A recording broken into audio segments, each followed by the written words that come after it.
Hi friends, welcome to my channel. ನಾನಿವತ್ತು home made ಮಿಕ್ಸ್ಚರ್ನ ಹೇಗೆ ಮಾಡೋದು ಅಂತ ತೋರಿಸ್ತಾ ಇದ್ದೀನಿ. ನೋಡಿ ಎಷ್ಟು ಚೆನ್ನಾಗಿ ಕಾಣಿಸ್ತಾ ಇದೆ. ಇದನ್ನು ನನ್ನ ಸಣ್ಣತ್ತೆ ಅಂದರೆ ಸವಿತಾ ಭಟ್ ಅವರು ಮಾಡ್ತಿದ್ರು. ನಾನು ಅದನ್ನು ಅವ್ರ ಮನೇಲಿ ಟೇಸ್ಟ್ ಮಾಡಿಕೊಂಡು ನನಗೂ ಹೇಗೆ ಕೊಡಿ ಅಂತ ಅವ್ರ ಹತ್ರ ಕಲ್ತ್ಕೊಂಡಿದ್ದೀನಿ. ನೀವು ನೋಡಿ, ನಿಮಗೂ ಇವತ್ತು ಅದನ್ನು ಹೇಳ್ಕೊಡ್ತಾ ಇದ್ದೀನಿ. ನೋಡಿ ಎಷ್ಟು ಚೆನ್ನಾಗಿ ಕಾಣಿಸುತ್ತೆ ಅಂತ.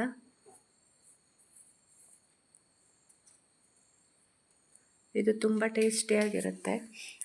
ಸೇಮ್ ನಾವು ಹೊರಗಡೆಯಿಂದ ತೊಗೊಂಡು ಬಂದು ತಿಂದ ರುಚಿನೇ ಇದರಲ್ಲೂ ಇರುತ್ತೆ. ತುಂಬ ರುಚಿಯಾಗಿರುತ್ತೆ. ಆದರೆ ಆರೋಗ್ಯಕ್ಕೂ ತುಂಬ ಒಳ್ಳೆಯದು. ಅಲ್ಲಿ ಹೇಗೆ ಯಾವ್ಯಾವ ಎಣ್ಣೆಯಲ್ಲಿ ಕರಿತೀವಂತ ಗೊತ್ತಿರೋದಿಲ್ವಲ್ಲ. ಇದು ನಾನು ಪ್ಯೂರ್ ಕೊಬ್ಬರಿ ಎಣ್ಣೆನಲ್ಲೇ ಕರಿದು ಮಾಡಿರೋದು. ನೋಡಿ ಎಷ್ಟು ಚೆನ್ನಾಗಿ ಕಾಣಿಸ್ತಾ ಇದೆ ಅಂತ. ಈಗ ಮೊದಲಿಗೆ ನಾನು ನಮ್ಮ ಮನೆಯಲ್ಲಿರೋ ಸಾದಾ ಉಪ್ಪನ್ನು ಸ್ವಲ್ಪ ಬಿಸಿ ಮಾಡ್ಕೊಳ್ತಾ ಇದ್ದೀನಿ. ಇದನ್ನು ನುಣ್ಣಗೆ ಅರೆದು ಪೌಡ್ರ್ ಮಾಡ್ಕೊಳ್ತೀನಿ ಮಿಕ್ಸರಲ್ಲಿ ಹಾಕಿ. ಹಾಗೆ ಇದು ನೋಡಿ ಬ್ಲ್ಯಾಕ್ ಸಾಲ್ಟು, ಇದನ್ನು ನುಣ್ಣಗೆ ಪೌಡ್ರ್ ಮಾಡ್ಕೊಂಡು ಇಟ್ಕೊಳ್ತೀನಿ. ಹಾಗೆ ಇದು ಸಕ್ಕರೆ ಪೌಡ್ರನ್ನು ಮಾಡಿ ಇಟ್ಕೊಳ್ತಾ ಇದ್ದೀನಿ. ಈಗ ಇದೆಲ್ಲದನ್ನು ಸಪ್ರೇಟಾಗಿ ಪೌಡ್ರ್ ಮಾಡಿ ಎತ್ತಿಟ್ಕೊಳ್ಬೇಕು.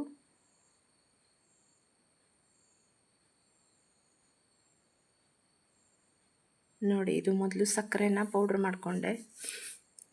ಇದನ್ನು ಒಂದು ಕಂಟೈನರಲ್ಲಿ ಹಾಕಿಡ್ತಾ ಇದ್ದೀನಿ. ನೋಡಿ, ಈಗ ಉಪ್ಪನ್ನು ಪೌಡ್ರ್ ಮಾಡ್ತಾಯಿದ್ದೀನಿ. ನಾವು ಮೊದಲು ಇದನ್ನೆಲ್ಲದನ್ನೂ ಸಪ್ರೇಟಾಗಿ ಪೌಡ್ರ್ ಮಾಡಿ ಇಟ್ಕೊಂಡ್ರೆ ನಮ್ಮ ಕೊನೆಯಲ್ಲಿ ಈಸಿ ಆಗುತ್ತೆ. ನೋಡಿ, ಇದನ್ನು ಹೇಗೆ ಫೈನ್ ಪೌಡ್ರ್ ಮಾಡಿ ಇಟ್ಕೊಂಡಿದ್ದೀನಿ. ಈಗ ಈ ಬ್ಲ್ಯಾಕ್ ಸಾಲ್ಟನ್ನು ಇದೇ ಜಾರ್ಗೆ ಹಾಕಿ ಪೌಡ್ರ್ ಮಾಡ್ಕೊಳ್ತಾ ಇದ್ದೀನಿ.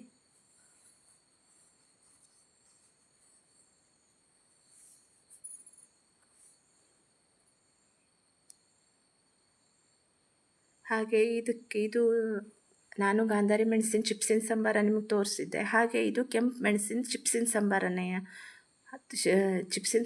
ನಿಮ್ಗೆ ತೋರಿಸ್ತಾ ಇದ್ದೀನಿ.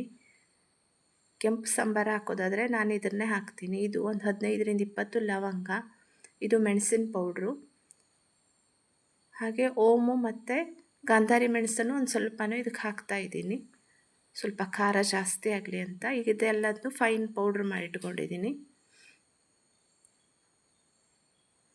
ಇದನ್ನು ಒಂದು ಕಂಟೈನರ್ಗೆ ಹಾಕಿಟ್ಕೊಳ್ತೀನಿ. ಹಾಗೆ ಇನ್ನೊಂದು ನೋಡಿ, ನಾನು ಎಲ್ಲದನ್ನು ಹೇಗೆ ತೋರಿಸ್ತಾ ಇದ್ದೀನಿ ಅಂತ. ಹಾಗೆ ಇದು ಇನ್ನೊಂದು ಜಾರಲ್ಲಿರೋದು, ಇದು ಗಾಂಧಾರಿ ಮೆಣಸಿನ ಚಿಪ್ಸಿನ ಸಾಂಬಾರ. ಇದು ನಾನು ಮೊದಲೇ ಅಪ್ಲೋಡ್ ಮಾಡಿದ್ದೆ, ಹಾಗಾಗಿ ಈ ವಿಡಿಯೋದಲ್ಲಿ ಸ್ಕಿಪ್ ಮಾಡಿದ್ದೀನಿ. ನೋಡಿ, ಎಲ್ಲನೂ ಈಗ ಒಂದೊಂದು ಇದರಲ್ಲಿ ಪೌಡ್ರ್ ಮಾಡಿ ಇಟ್ಕೊಂಡಿದ್ದೀನಿ. ಇದೆಲ್ಲ ಸಪ್ರೇಟ್ ಮಾಡಿ ಇಟ್ಕೊಂಡ್ರೆ ನಮಗೆ ಮುಂದಿನ ಪ್ರೊಸೀಜರ್ಗೆ ತುಂಬ ಈಸಿ ಆಗುತ್ತೆ. ನೋಡಿ, ಎಲ್ಲನೂ ಹೇಗೆ ತೋರಿಸ್ತಾ ಇದ್ದೀನಿ ಅಂತ.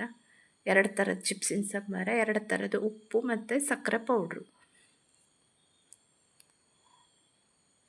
ಈಗ ಒಂದು ದೊಡ್ಡ ಪಾತ್ರೆಯಲ್ಲಿ ಕಡಲೆ ಹಿಟ್ಟು, ರುಚಿಗೆ ತಕ್ಕಷ್ಟು ಉಪ್ಪು ಮತ್ತು ನಾನು ಗಾಂಧಾರಿ ಮೆಣಸಿನ ಚಿಪ್ಸಿನ ಸಾಂಬಾರ ಇಟ್ಕೊಂಡಿದ್ದೀನಲ್ಲ, ಅದನ್ನು ಇದಕ್ಕೆ ಮಿಕ್ಸ್ ಮಾಡಿ ಇದನ್ನು ಗಟ್ಟಿಯಾಗಿ ಕಲಿಸ್ಕೊಳ್ಬೇಕು.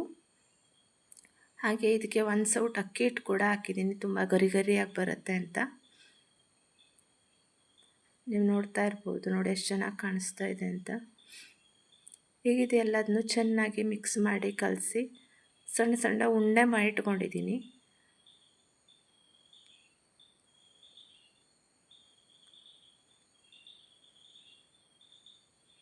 ಈಗ ಇದಕ್ಕೆ ನೀರು ಹಾಕಿ ಚೆನ್ನಾಗಿ ನಾದ್ಕೊಂಡು ಕಲಿಸ್ಕೊಳ್ಬೇಕು. ನೋಡಿ, ಈಗ ಎಲ್ಲ ಉಂಡೆ ಮಾಡಿಟ್ಟಿದ್ದೀನಿ. ಈಗ ಇದನ್ನು ಚಕ್ಲಿ ಮಾಡುವಂಥ ಸಾಧನದಲ್ಲಿ ಹಾಕ್ಕೊಂಡು ನಾವು ಇದನ್ನು ಈ ಬಂಡಿಗೆ ಒತ್ತಬೇಕು. ನೋಡಿ, ಎಣ್ಣೆನೂ ಕಾದ್ಕೊಂಡಿದೆ, ಚೆನ್ನಾಗಿ ಕಾದಿರೋ ಎಣ್ಣೆಯಲ್ಲಿ ಒತ್ತಬೇಕು. ನೋಡಿ, ಇದನ್ನು ತೋರಿಸ್ತಾ ಇದ್ದೀನಿ.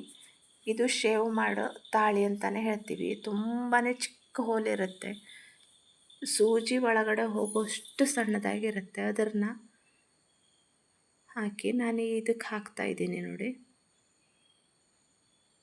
ಇದು ನಮ್ಮ ಕಡೆ ಚಕ್ಲಿ ಮುಟ್ಟು ಅಂತ ಹೇಳ್ತೀವಿ. ಇದ್ರ ಒಳಗಡೆ ಹಾಕಿ ಈಗ ನಾವು ಇದನ್ನು ಶೇವನ್ನ ಮಾಡ್ಕೊಳ್ಬೇಕು. ಫಸ್ಟು ಇದು ನಮ್ಮನೆ ಚಕ್ಲಿ ಮುಟ್ಟಲ್ಲಿ ಕೆಳಗಡೆಯಿಂದ ಹಾಕೋದು. ಹೀಗೆ ಹಾಕಿದ್ರೆ ಪ್ರತಿ ಸಾರಿನೂ ನಾವು ಹಿಟ್ಟು ಹಾಕುವಾಗ ಇದು ಮೇಲ್ಗಡೆ ಬರೋದಿಲ್ಲ ಎದ್ದು. ನೋಡಿ ನಿಮ್ಗೆ ತೋರಿಸ್ತಾ ಇದ್ದೀನಿ, ತುಂಬಾ ಸಣ್ಣದು, ಅಷ್ಟು ಚಿಕ್ಕ ಹೋಲಿರುತ್ತೆ ನೋಡಿ, ಬೀಳೋದಿಲ್ಲ ಇದು. ಈಗ ಈ ಹಿಟ್ಟನ್ನು ಇದರೊಳಗೆ ಹಾಕಿ ಎಣ್ಣೆಯಲ್ಲಿ ಬಿಟ್ಟು ಕರ್ಕೊಂಡ್ರೆ ಚೆನ್ನಾಗಿರೋ ಶೇವ್ ರೆಡಿ ಆಗುತ್ತೆ. ಈ ಶೇವ್ ಮಾಡೋದಕ್ಕೆ ಸ್ವಲ್ಪ ಟೈಮ್ ಜಾಸ್ತಿ ತೊಗೊಳುತ್ತೆ, ಉಳಿದಿದ್ದೆಲ್ಲ ತುಂಬ ಫಾಸ್ಟಾಗಿ ಆಗಿಬಿಡುತ್ತೆ. ನೋಡಿ ಇದನ್ನು ಹೇಗೆ ನಾನು ಬಂಡಿನಲ್ಲೇ ಒತ್ತಾ ಇದ್ದೀನಿ ಅಂತ.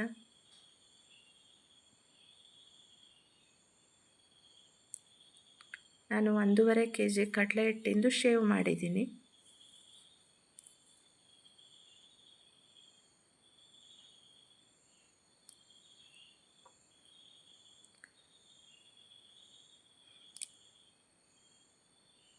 ಈ ಶೇವ್ ಬೇಗ ಕರೆದು ಮುಗಿದೋಗುತ್ತೆ, ಆದರೆ ಟೈಮ್ ಜಾಸ್ತಿ ತೊಗೊಳುತ್ತೆ ನಾವು ಜಾಸ್ತಿ ಮಾಡ್ತಾ ಇದ್ದಾಗ.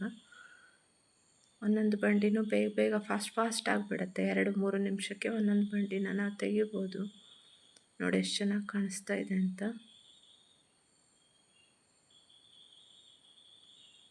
ಈ ಶೇವ್ನ ಹಾಗೆ ಕೂಡ ತಿನ್ಬೋದು, ಯಾಕೆಂದರೆ ಇದಕ್ಕೆ ನಾನು ಸಾಂಬಾರ ಉಪ್ಪು ಎಲ್ಲ ಹಾಕಿದ್ದೀನಿ.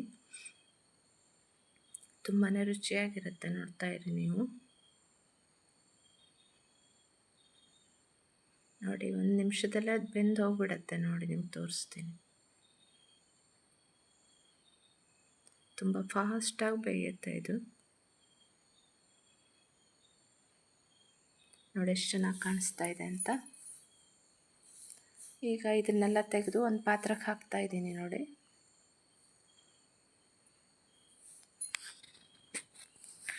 ಶೇವ್ ಮಾಡ್ಕೊಳ್ಳೋದಕ್ಕೆ ಸುಮಾರು ಟೈಮ್ ತೊಗೊಳುತ್ತೆ, ಹಾಗೆ ಉಳಿದ ಪದಾರ್ಥನ ಕರಿಯೋದಕ್ಕೆ ಅಷ್ಟು ಟೈಮ್ ಬೇಕಾಗಿರೋದಿಲ್ಲ. ನೋಡಿ ಎಷ್ಟು ಚೆನ್ನಾಗಿ ಕಾಣಿಸ್ತಾ ಇದೆ ಅಂತ.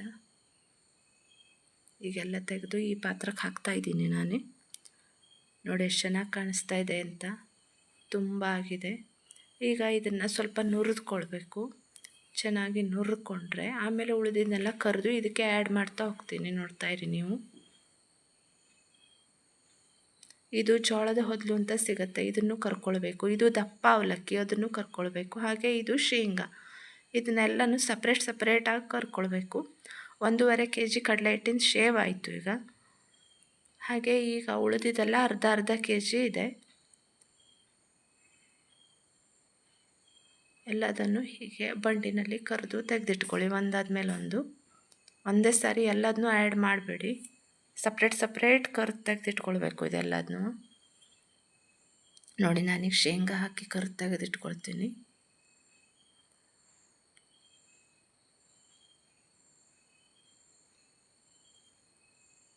ಶೇಂಗಾ ಎಣ್ಣೆಯಲ್ಲಿ ಫ್ರೈ ಆಗಿದೆ ಅಂತ ಚಿಟಿಪಿಟಿ ಸದ್ದು ಬಂದಾಗ ನಮಗೆ ಗೊತ್ತಾಗುತ್ತೆ. ಆಗ ಇದನ್ನು ತೆಗೆದು ಬಿಡಬೇಕು, ತುಂಬ ಕಪ್ಪಾಗೋದಕ್ಕೆ ಬಿಡಬೇಡಿ. ನೋಡಿ ನಾನು ತೆಗೆದಿಟ್ಕೊಂಡಿದ್ದೀನಿ. ಈಗ ಶೇವ್ನ ನುರಿದಿಟ್ಕೊಂಡಿದ್ದೀನಿ. ಈಗ ಅದ್ರ ಜೊತೆ ಈ ಶೇಂಗಾನ ಆ್ಯಡ್ ಮಾಡ್ತಾಯಿದ್ದೀನಿ. ಹಾಗೆ ನೋಡಿ ಜೋಳದ ಹೊದಲನ್ನು ಹಾಕ್ತೀನಿ. ಇದು ಹಾಕಿದ ಕೂಡಲೇ ಹೇಗೆ ಉಬ್ಬಿ ಬರುತ್ತೆ ಅಂತ ನೋಡಿ. ಇದನ್ನು ಎಲ್ಲ ಕರೆದು ತೆಗೆದಿಟ್ಕೊಂಡಿದ್ದೀನಿ ಕೆಳಗಡೆ.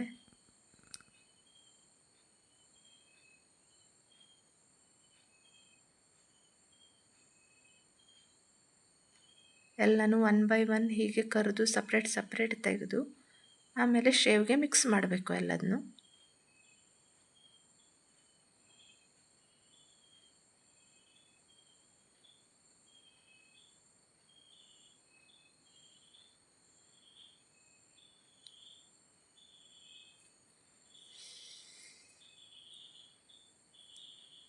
ನೋಡಿ ಹೇಗೆ ತೆಗಿತಾ ಇದ್ದೀನಿ. ಈಗ ಇದನ್ನು ಆ್ಯಡ್ ಮಾಡ್ತಾ ಇದ್ದೀನಿ ನೋಡಿ ಇದ್ರ ಜೊತೆ.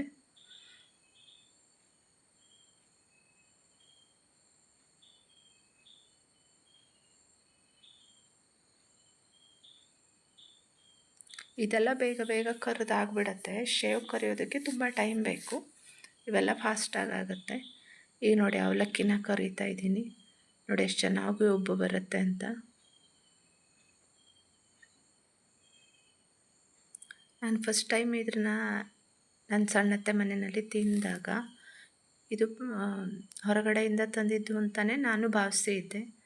ಆಮೇಲೆ ಅವ್ರು ಹೇಳಿದ್ರು ಇಲ್ಲ ನಾನೇ ಮಾಡಿದ್ದು ಅಂತ. ಆಮೇಲೆ ಅವ್ರ ಹತ್ರನೇ ಈ ರೆಸಿಪಿನ ನಾನು ಕಲ್ತ್ಕೊಂಡಿದ್ದು. ನೋಡಿ ಅವಲಕ್ಕಿನೆಲ್ಲ ಕರೆದು ತೆಗೆದಿಟ್ಕೊಂಡಿದ್ದೀನಿ. ಎಣ್ಣೆನೂ ಖಾಲಿ ಆಗ್ತಾ ಬಂದಿದೆ. ಪೂರ್ತಿ ಎಣ್ಣೆನೂ ಕರೆದು ಹೀಗೆ ಅವಲಕ್ಕಿ ಲಾಸ್ಟಾಗಿ ಕರೆದುಕೊಂಡ್ರೆ ಹೀಗೆ ಎಣ್ಣೆ ಪೂರ್ತಿಯಾಗಿ ಖಾಲಿ ಮಾಡ್ಬೋದು ನಾವು. ಸ್ವಲ್ಪ ಸ್ವಲ್ಪ ಅವಲಕ್ಕಿ ಹಾಕಿ ಈಗ ಇದನ್ನೆಲ್ಲದನ್ನು ಒಂದು ದೊಡ್ಡ ಪಾತ್ರೆಗೆ ಹಾಕ್ಕೊಂಡಾಯ್ತಲ್ವ. ಈಗ ನಾನು ತೋರಿಸಿದ ಎಲ್ಲ ಪೌಡ್ರನ್ನು ಇದಕ್ಕೆ ಎಷ್ಟು ಬೇಕೋ ಅಷ್ಟು ರುಚಿಗೆ ತಕ್ಕಷ್ಟು ಎಲ್ಲದನ್ನೂ ಆ್ಯಡ್ ಮಾಡ್ತಾ ಇದ್ದೀನಿ ನೋಡಿ.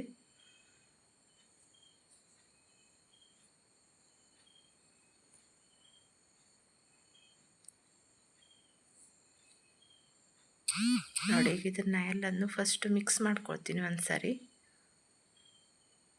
ನಿಮಗೆ ಈ ವಿಡಿಯೋ ಇಷ್ಟ ಆಗಿದ್ರೆ ಲೈಕ್ ಮಾಡಿ, ಶೇರ್ ಮಾಡಿ, ಕಾಮೆಂಟ್ ಮಾಡಿ, ನನ್ನ ಚಾನಲ್ಗೆ ಸಬ್ಸ್ಕ್ರೈಬ್ ಆಗಿ. ನೋಡಿ ಎಷ್ಟು ಚೆನ್ನಾಗಿ ಕಾಣಿಸ್ತಾ ಇದೆ ಅಂತ.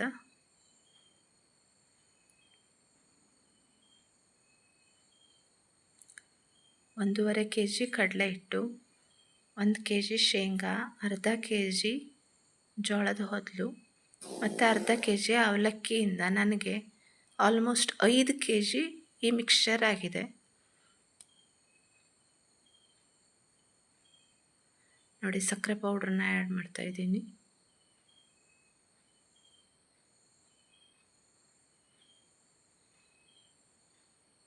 ಹಾಗೆ ಇದು ಚಿಪ್ಸಿನ ಸಾಂಬಾರು ಅಂತ ಹೇಳಿದ್ನಲ್ಲ, ಅದನ್ನು ಆ್ಯಡ್ ಮಾಡ್ತಾ ಇದ್ದೀನಿ ನೋಡಿ.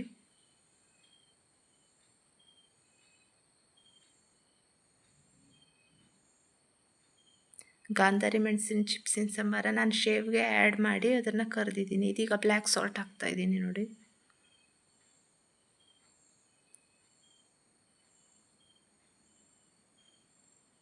ಈಗ ಕೊನೆಯಲ್ಲಿ ಉಪ್ಪನ್ನೇ ಹಾಕ್ತಾ ಇದ್ದೀನಿ. ಈಗ ಒಂದ್ಸರಿ ಇದನ್ನೆಲ್ಲ ಮಿಕ್ಸ್ ಮಾಡಿ ಟೇಸ್ಟ್ ನೋಡಿ. ಬೇಕಾದರೆ ನೀವು ಯಾವ್ದು ಬೇಕೋ ಅದನ್ನು ಆ್ಯಡ್ ಮಾಡ್ಕೊಳ್ಳಿ.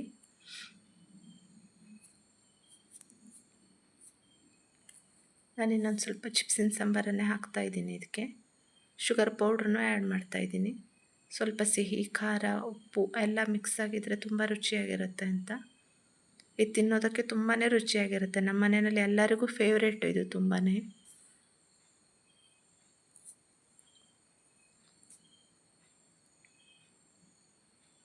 ನೋಡಿ ಎಷ್ಟು ಚೆನ್ನಾಗಿ ಕಾಣಿಸ್ತಾ ಇದೆ ಅಂತ. ಎಲ್ಲ ಮಿಕ್ಸ್ ಮಾಡ್ತಾ ಇದ್ದೀನಿ. ಹಾಗೆ ಒಂದು ಸ್ವಲ್ಪ ಬರೀ ಶೇವನ್ನು ಮಾತ್ರ ಕರಡಿಗೆನಲ್ಲಿ ಸಪ್ರೇಟ್ ತೆಗೆದಿಟ್ಕೊಂಡಿದ್ದೀನಿ. ಹಾಗೆ ತಿನ್ನೋದಕ್ಕೆ ತುಂಬ ಚೆನ್ನಾಗಿರುತ್ತೆ ಅಂತ. ಉಳಿದಿದ್ದೆಲ್ಲ ಇದ್ರ ಜೊತೆ ಆ್ಯಡ್ ಮಾಡಿದ್ದೀನಿ. ನೋಡಿ ಎಷ್ಟು ಚೆನ್ನಾಗಿ ಕಾಣಿಸ್ತಾ ಇದೆ.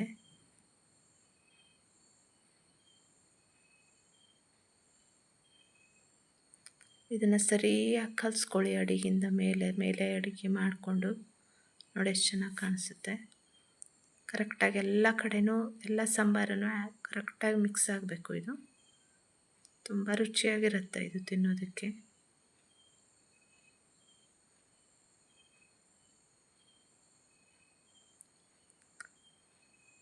ಈಗೆಲ್ಲ ಸುಮಾರು ಚೆನ್ನಾಗಿ ಮಿಕ್ಸ್ ಆಯಿತು ನೋಡಿ. ಈಗ ಹೇಗೆ ಕಾಣ್ತಾ ಇದೆ ಅಂತ ತೋರಿಸ್ತೀನಿ ನಿಮಗೆ.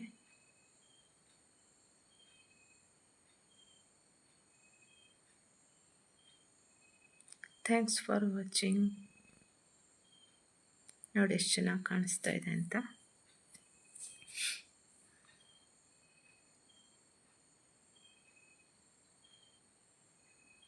ನೀವು ಒಂದು ಸಾರಿ ಮನೆಯಲ್ಲೇ ಇದನ್ನು ಮಾಡಿ ಟ್ರೈ ಮಾಡಿ ನೋಡಿ, ಹೇಗಾಯಿತು ಅಂತ ನಾನು ಕಾಮೆಂಟಲ್ಲಿ ತಿಳಿಸಿ.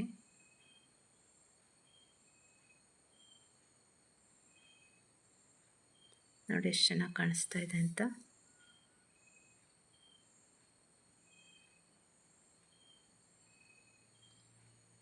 ನೋಡಿ ಇದು ಸಾದಾ ಶೇವು ಮಾತ್ರ ಒಂದು ಕರಡಿಗೆನ ಎತ್ತಿಟ್ಕೊಂಡಿದ್ದೀನಿ. ಉಳಿದಿದ್ದೆಲ್ಲ ಇಲ್ಲಿದೆ. ಇದೆಲ್ಲ ಕರಡಿಗೆಗಳಿಗೂ ನಾನೀಗ ಇದನ್ನು ಫಿಲ್ ಮಾಡ್ತೀನಿ.